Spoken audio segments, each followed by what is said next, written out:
Welcome back. Now once you've logged into your account, you will have settings that you can configure. And you're going to go to this top menu and you're going to have first your public profile. And what you'll be able to do is to click Edit Info, and you'll be able to update with your image, your website, and then your location if you choose to. However, you can leave all of this as the default setting and then just click Save Changes.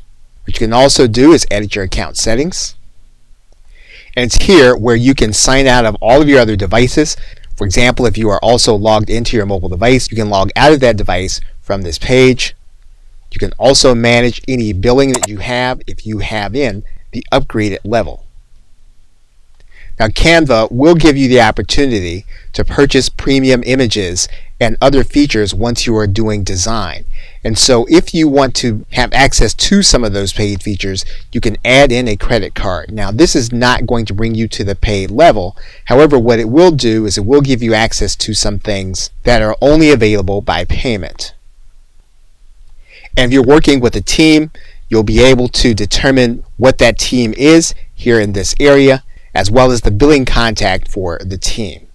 There's also a tab for print orders, and what you'll see inside of the actual canvas is that you'll have the opportunity to print certain designs that you are making, and you will be able to order those designs and have them sent to you, and you'll be tracking those orders here in this area in your account settings.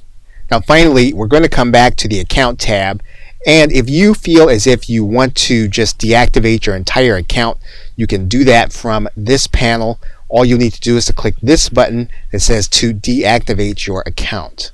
And what you'll note is that this is not downgrading your account from the paid version. What you're doing is you are doing away with your account so that you will no longer be able to access your designs or even log into this account. Okay, so with that, thanks, and I will see you in another video.